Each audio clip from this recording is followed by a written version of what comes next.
ഇംഗ്ലണ്ടിൽ ഷെഫീൽഡിനടുത്ത് കാലത്തിനും സമയത്തിനും നിഴലിൽ മറഞ്ഞിരിക്കുന്ന ഒരു സ്ഥലം, വാട്സൺ സെമിത്തേരി. വിക്ടോറിയൻ കാലഘട്ടത്തിലെ ഈ സെമിത്തേരിയിൽ ഏകദേശം 30,000 പേർ അന്ത്യവിശ്രമം കൊള്ളുന്നു.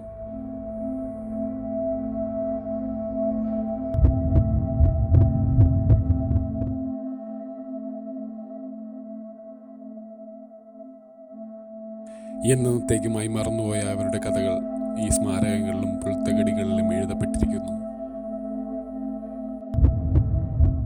1857 സെന്റ് ഫിലിപ്പ് ശ്മശാനത്തിന്റെ എക്സ്റ്റൻഷന്റെ ഫലമായാണ് ഇത് നിലവിൽ വന്നത്.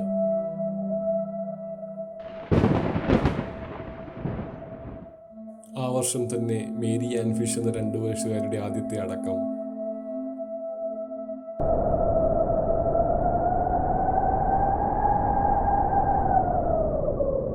കണ്ണെത്താ ദൂരത്ത് പരന്നു കിടക്കുന്ന ശവകുടീരങ്ങൾ. ആർക്കോ എന്നോട് എന്തോ പറയാനുള്ളത് പോലെ. ശ്വാസമെടുക്കുമ്പോൾ നെഞ്ചിന് വല്ലാത്തൊരു ഭാരം. First one on the left killed Christmas Day 1877 while playing football.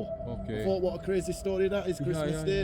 Yeah. What I'm guessing is probably a corner or something like that. And they've gone up to head the ball and it must have been an head clash, something like that, I think. But yeah, I thought, what a way to go. Christmas Day, only 23 as well. Yes. Have a good day. ഒറ്റയ്ക്കെന്ന് തോന്നിയ സമയത്ത് ഒരു അപരിചിതന്റെ സാന്നിധ്യം. അദ്ദേഹം പറഞ്ഞ ശവക്കൽ തേടി ഒരു യാത്ര.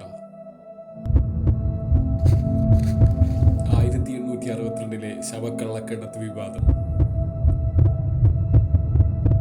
അന്നിവിടെ നിന്ന് മോഷ്ടിക്കപ്പെട്ട ശവശരീരങ്ങളുടെ ആത്മാക്കൾ ഇപ്പോഴും അലഞ്ഞു തിരിഞ്ഞു നടക്കുന്നതായി ഇവിടുത്തെ ആൾക്കാരുടെ വിശ്വാസം.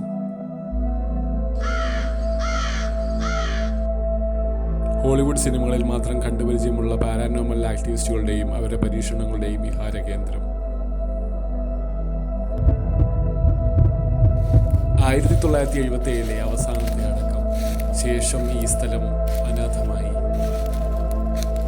ഇപ്പോൾ ഈ സ്ഥലം പ്രകൃതിയുടെ അധീനതയിലാണ്.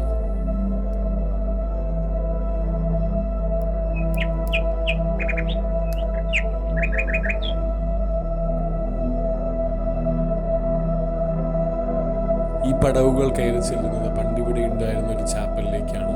ഇന്നിവിടം ശൂന്യമാണ്.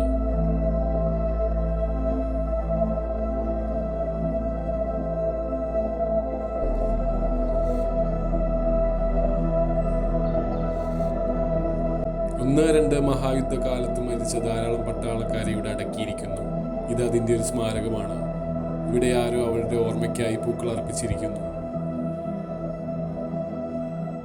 വാട്സൺ സെമിത്തേരി വിക്ടോറിയ കാലഘട്ടത്തിലേക്കുള്ളൊരു ജാലകമാണ്. കുറേ ചരിത്രവും കുറച്ച് പ്രേത കഥകളും കൂടി കലർന്ന ഒരിടം. ഇനി ഇങ്ങോട്ടേക്കൊരു തിരിച്ചുവരവ് ഉണ്ടാകുമോ? ഉണ്ടാകാൻ സാധ്യതയില്ല. എല്ലാവരോടും യാത്ര പറഞ്ഞു ഞാനിവിടെ നിറങ്ങി. അപ്പോൾ വേറെ